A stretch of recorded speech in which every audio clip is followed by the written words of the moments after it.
What if I told you that on a moonlit night, an abandoned lighthouse on Oregon's jagged coastline came alive, with its beacon piercing the fog as if calling out to lost sailors?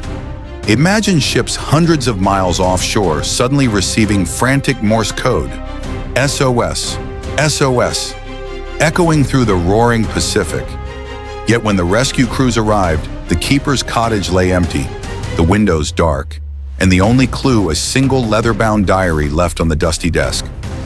Could this phantom signal be the final plea of the lighthouse master before he vanished without a trace?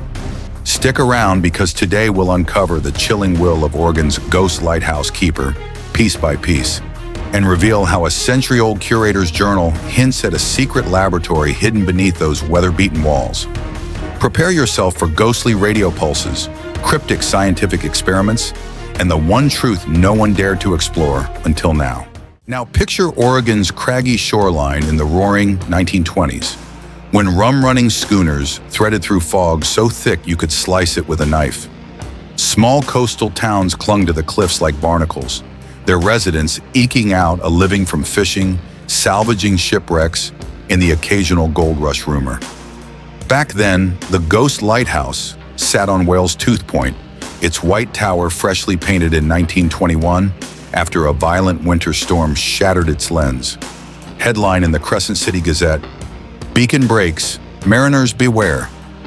The man tasked with keeping that light burning was Elias Thornton, a lanky former sea captain with a half-moon scar on his jaw and a tendency to mutter sea shanties at midnight. He'd replaced old keeper Martha Caldwell, who vanished in 2022. Rumor was she'd fallen in love with a submarine radio operator stationed in Astoria, then simply walked into the breakers one stormy night. Some locals swore her ghost blinked that lantern twice before dawn. By 1925, Thornton was a fixture.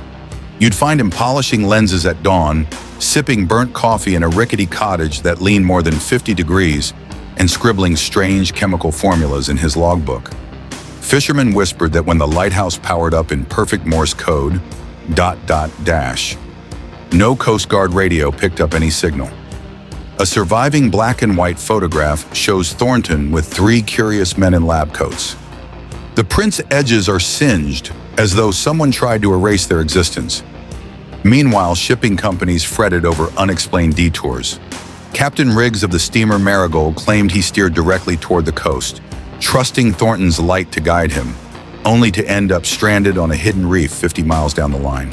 He described a laboratory whistle echoing through the fog, followed by a green glow under the waves. Local tavern owner Louis Two Toes Martinez laughed it off, until a pane of glass shattered and his jukebox played underwater sonar pings in the dead of night. Amid economic boom and prohibition hijinks, the lighthouse's odd behavior slipped into folklore. Tavern gossip named a shadowy curator from 1820s logs, a gentleman scientist who may have conducted secret magnetic experiments in the tower's cellar, hoping to manipulate sea currents. A letter fragment found in an 1887 diary hints at infrasound machines and resonant chambers deep beneath the light.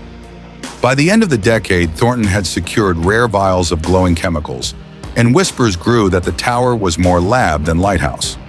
However, the truth behind those midnight illuminations and cryptic experiments is far stranger than any tavern tale.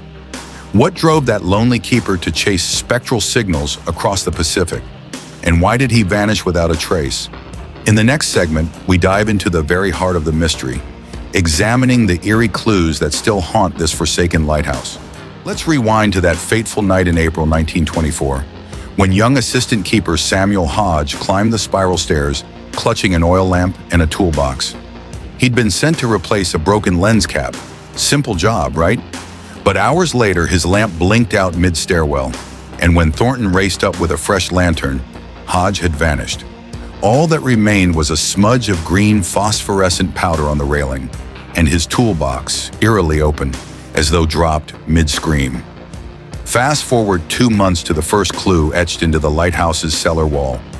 3 strange symbols, circles connected by jagged lines, painted in what looked like dried seaweed extract. Thornton called them resonance marks, scrawled by the curator a century earlier. Local legend says the curator believed these glyphs could channel ocean currents into electrical energy. Imagine that.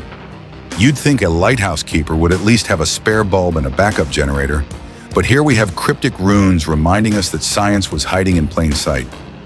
By summer, news reached Astoria's harbor radio station of intermittent Morse code signals from Whale's Tooth Point, ... repeated every 7 minutes. Ship captains reported their radios crackling with a voice they swore sounded like a woman calling for help. One transcript logs, "Help me, trapped below," before cutting to static that seethed like the tide. No Coast Guard vessel ever found a transmitter. The tower's equipment room was empty, but for a single half-burnt notebook entry.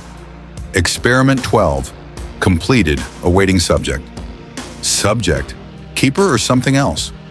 Let's pause and rewind again to October, when Thornton discovered a damp leather diary wedged beneath a floorboard in the crater's cottage. The first page is dated 1823 and describes what sounds like a laboratory using electromagnetic waves to influence water pressure. The keeper's curatorial notes detail midnight tests that pulled vessels off course and guided uncharted ships to the rocks.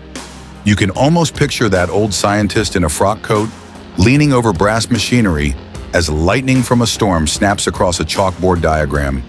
Then came Clue D, the vanished supply crate. In December, Thornton ordered chemical reagents from Portland, a suspiciously large shipment of copper sulfate, phosphorus, and a mysterious blue compound labeled beta resonance agent. When the sea captain delivered the box, Thornton led him below deck, flashlight in teeth because, of course, the generator was under maintenance. Minutes later, the captain heard a low hum. Then the crate hissed open, spilling glowing shards that fizzed like ocean foam. By the time daylight broke, Thornton and the crate had gone, leaving only empty footprints toward the cliffs. If you're keeping score, that's 4 clues dripping with intrigue. A disappearing assistant, ancient glyphs promising power over the sea, ghostly radio cries, and a missing crate of alchemical secrets. But wait, there's more.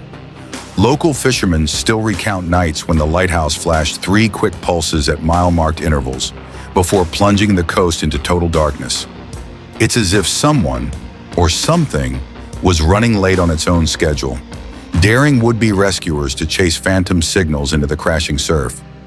Peeking into witness records, we find Captain Riggs again, scribbling furiously in logbook margins.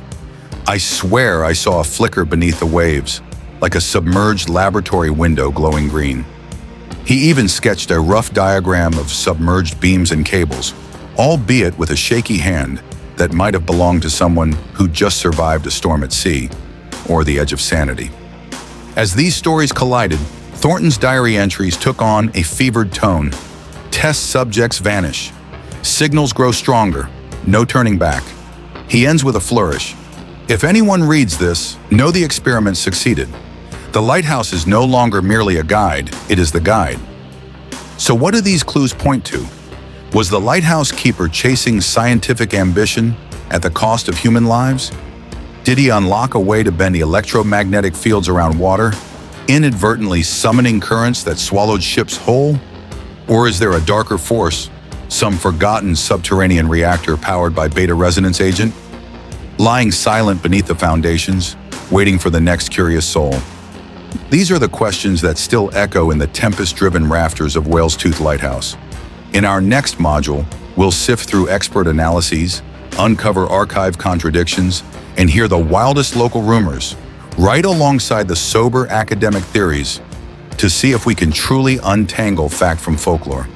Until then, remember, when the beacon flashes at midnight, someone, somewhere, might still be waiting to be rescued. Now it's time to sift through these tantalizing clues and see what solid ground, if any, lies beneath the swirling fog of stories and speculation. First, let's dust off the archives. When we cross-reference the Crescent City Gazette's 1924 storm report with the Lighthouse Service records, we find an odd discrepancy. The official log claims Thornton's generator failed on April 12th, but the Gazette interview quotes him saying, "The lights never flickered a moment." That tells us 2 things. Either someone doctored the government files or Thornton was hiding more than broken machinery. Next, we consulted Dr. Marisol Grant, a maritime archaeologist who spent her career mapping sunken wrecks off the Oregon coast. She points out that the resonance marks in the cellar closely match symbols found at a 19th century naval testing site in Puget Sound, where experimental electromagnetic coils were used to chart submarine routes. In a recent video call, she quipped, "If those glyphs were blueprints for a marine-scale transmitter, you'd almost expect a submarine crew to thank Thornton for guiding them safely to shore or dragging them straight into the lighthouse basement." But what about that phantom Morse code and the cries for help? We spoke with radio historian Paul Bennett, who reconstructed the 1920s Coast Guard receiver. He warns that any device powerful enough to broadcast from Whale's Tooth Point to ships 20 miles offshore would need a sizable power source, far beyond a simple kerosene generator. His hypothesis? Thornton wasn't just a keeper. He became a makeshift engineer, building a clandestine transmitter powered by those phosphorus-charged compounds. No wonder his assistant and the supply crate disappeared. Meanwhile, local elders still whisper of the curator's original experiments. One 88-year-old fisherman recalls his grandfather describing a hidden shaft beneath the tower floor that resonated like a tuning fork when waves slammed against the rocks. They said the curator used low-frequency pulses to manipulate the tides, like acoustic sonar turned inside out, he told us, chuckling, as if Poseidon himself signed off on their grant application. Between these half-truths and tall tales, it's clear folklore has filled in some gaps. But the core idea of an underwater lab can't be entirely dismissed. To push deeper, we summoned geophysicist Dr. Li Chen, who deployed ground-penetrating radar around Whale's Tooth Point. Her team discovered a series of reinforced tunnels extending beneath the cliffs, too angular and uniform to be natural caves. Inside, they detected residual magnetic anomalies consistent with metallic rail tracks and large steel coils. "It looks like a forgotten test facility," she said. "The foundation stones of the lighthouse might have been laid atop a scientific installation built decades earlier." Finally, let's entertain the darker theories. Conspiracy buffs argue that Thornton's experiments were sponsored by private investors hoping to move illicit cargo undetected, using the lighthouse's secret signals to redirect ships off commercial routes. One shady 1925 ledger lists payments from an unnamed Pacific trading syndicate to a Captain Thornton. Could the missing assistant have stumbled onto a smuggling ring and paid with his life? If so, the recorded distress calls might have been decoys to lure Coast Guard cutters away from actual rendezvous points. After weighing archives, expert insights, and local lore, we arrive at a tangled knot of possibilities. A legitimate scientific project accidentally commandeered by opportunistic smugglers. Experiments in electromagnetic water manipulation that spiraled out of control. Or a deliberate cover-up by authorities who feared public panic if word got out that a working laboratory lurked beneath a supposedly safe lighthouse. What seems certain is that Elias Thornton blurred the line between keeper and experimenter, risking lives for a promise of power over the tides. And whether fueled by science, subsidy, or sheer obsession, those midnight signals may well have been the lighthouse's final report card, transmitting the culmination of a century's worth of secret research. But no single explanation nails down every loose thread. That means our investigation ends here with more questions than answers. Did Thornton truly vanish into his own subterranean maze? Are those tunnels still out there, silent but charged with old currents? And who, if anyone, will be brave enough to descend into the dark one more time? In the final module, we'll wrap up our findings, revisit the most convincing conclusions, and invite you to share your own theories. Because every great mystery deserves an audience daring enough to solve it. We've traced the glow of beta resonance agent through fog-choked stairwells, decoded century-old glyphs promising power over the Pacific, and uncovered hidden tunnels built for experiments that blurred science with smuggling. The most convincing thread? That Elias Thornton's obsession transformed the ghost lighthouse into a clandestine lab, one where assistants vanished, crates hissed with phosphorescent secrets, and the beacon itself became a broadcast tower for frantic "help me" signals. Yet despite archives, expert analysis, and fishermen's lore, a single truth remains elusive. Did the keeper truly master electromagnetic tides, Or did he merely vanish into his own labyrinth of ambition? Perhaps, like the curator before him, Thornton believed he could guide ships with more than just light. He sought to steer the sea itself, but in doing so, he left behind a lighthouse that still pulses with unanswered questions. Will someone brave those shadowed tunnels and revive the lights of Whale's Tooth Point? If this voyage through fog and mystery sparked your curiosity, hit that like button and subscribe for more hidden histories you've never heard. Drop your wildest theory in the comments. Was Thornton a hero, a mad scientist, or a smuggling mastermind? Share this video with friends who love unsolved tales, and ring the bell so you won't miss our next adventure, the vanished submarine beneath Lake Michigan. Until then, keep your eyes on the horizon. There's always another secret waiting to surface.